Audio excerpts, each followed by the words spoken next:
여러분, 경제 성장률이 하락이다. 그래서 폭풍의 서막이 열린다. 이 말이 여러분 사실일까요?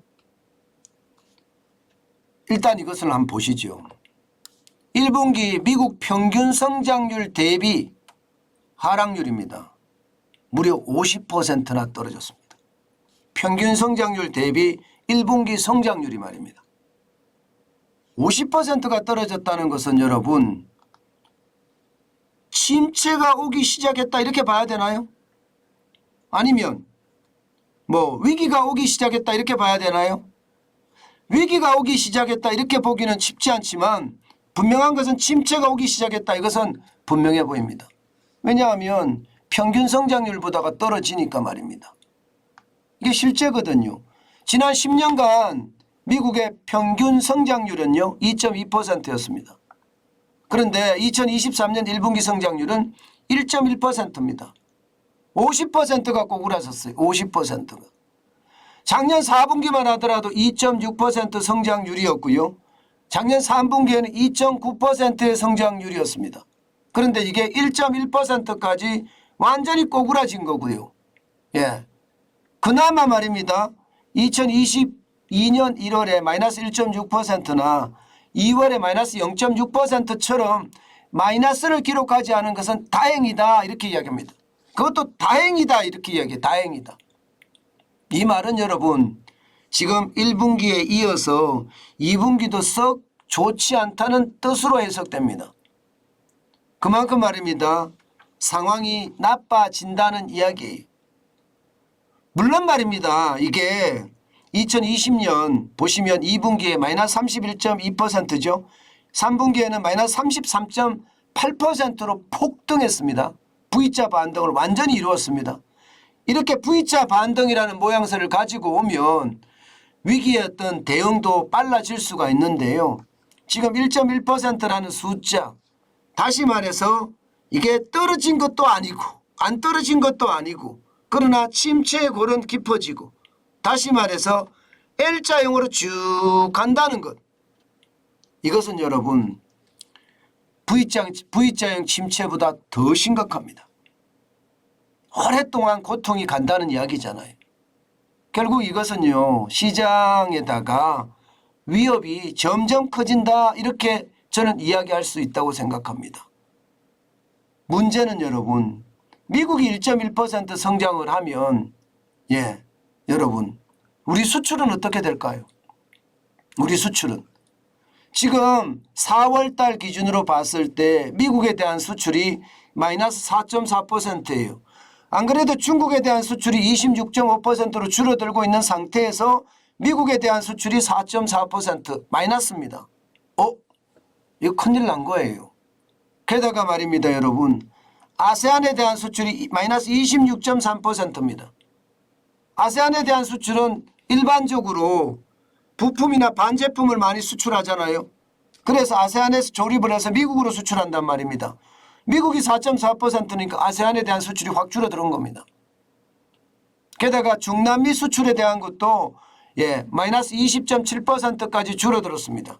이 중남미 수출도 좀 비슷하거든요. 우리가 부품이나 반제품을 중남미에 수출하면 중남미는 또 미국으로 수출하는 게 많으니까. 근데 이게 또 20.7%까지 줄어들었습니다. 문제는 중남미 수출은 금액으로 보면 적으니까 아세안에 대한 수출은 미국에 대하면 금액으로 적으니까 그나마 다행이다 이렇게 이야기할 수 있지만 미국에 대한 수출이 마이너스 4.4%가 되니까 시장에서는요 이제 경제 폭풍이 불 건데 그 경제 폭풍의 서막이 열린 거다. 이렇게 지금 시장은 읽고 있는 겁니다. 저는 그래서 두렵다는 겁니다. 그래서 이게 여러분 여기에서 끝나지 않거든요. 지금까지 말입니다. 성장률이 지난 4분기에 마이너스 0.4% 성장을 하고요. 올 1분기에는 플러스 0.3% 성장하는 데 그쳤거든요. 이렇게 되면 지금까지 적자 나던 게 계속 적자가 굳혀질 가능성도 커진다는 겁니다. 현재 그래프상으로 보면 말입니다. 대한민국의 무역 수출은 그나마 회복되는 기운이 보입니다. 2022년 전체적으로 보면 477억 8,500만 달러가 적자 났거든요. 올해도 큽니다. 적지는 않아요. 250억 620만 달러로 적지 않습니다. 그렇지만 적자 폭이 줄어들고 있습니다. 1월에 125억 1,700만 달러의 적자가 2월에는요 52억 9,500만 달러의 적자죠. 3월에는 46억 3,200만 달러, 4월에는 26억 1,700만 달러의 적자폭을 줄여가고 있습니다.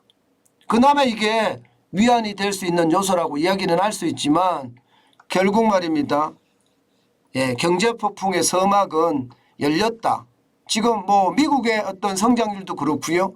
우리의 성장률도 보면 0.3% 성장이라는 것은 여러분 지금 우리 경제가 아주 최악이라는 거예요. 지금 보시다시피 2022년 3분기부터 0.3% 성장하더니요. 4분기에는 마이너스 0.4%거든요. 그리고 올해 1분기도 0.3%까지 성장하는 걸 보면 결국 말입니다. 전체 경제에는요. 충격을 줄 수밖에 없는 게 현실이 되겠다 이런 생각이 들고요. 이게 말입니다. 올해 성장률이 과연 어떻게 될지를 두고 봐야 되지만 미국이 최대 시장인데 점점 이제 중국의 최대 시장에서 미국으로 점점 옮겨가고 있습니다. 점점 옮겨가고 있는데 우리 수출의 시장 말입니다. 그런 상황을 따져보면 말입니다. IMF 외환위기 때 마이너스 5.1%까지는 아니지만 글로벌 금융위기 때 플러스 0.8%하고 올해 성장률이 비슷해질 가능성도 높습니다. 현재까지 말입니다. 정부는 1.6% 성장을 한다고 이야기를 하지만 투자은행들의 평균은 1.1%가 평균입니다. 그렇게 따지면 결국 1분기의 성장률 플러스지만 0.3% 성장은 초저성장이고요. 이것은 결국 폭풍의 서막이 될 수 있다 이런 얘기입니다. 그런데 이번 폭풍은요 여러분 진짜 지리한 폭풍입니다. 이미 작년 3분기부터 경제 위기라는 게 대한민국에 와 있잖아요. 그런데 이게 올 1분기도 거쳤고요. 지금 올 2분기도 계속 갈 겁니다. 여러분 위기라는 게 일반적으로 보면 한 2, 3분기 가면 끝나거든요. 그런데 지금 성장률로 봤을 때는 2, 3분기에 끝날 기미가 안 보입니다. 보시는 것처럼 계속 0점대 성장률을 기록하고 있으니까 말입니다. 그러니 L자형 장기 침체가 힘들어진다는 게 점점 지표화되고 있다는 사실 우리는 지금 보고 있습니다. 그만큼 말입니다. 시장이 점점 상황이 좋지 않게 된다는 것. 문제는 글로벌 경제까지도 둔화가 된다는 것. 이것은 어찌 보면 우리에게 심각한 위험을 가져다 줄 수도 있다 이런 생각을 합니다. 제가 늘 말씀을 드리지만 윤석열 대통령이 파격적인 그리고 파괴적인 경제혁신을 단행하지 않으면 이 위기를 탈출하기가 굉장히 어렵다. 저는 그렇게 생각합니다. 제발 지지부진하고 성과가 늦지 말고요. 빨리 당기고 또 빨리 혁신하는 게 필요하다. 이렇게 말씀드리고 싶습니다.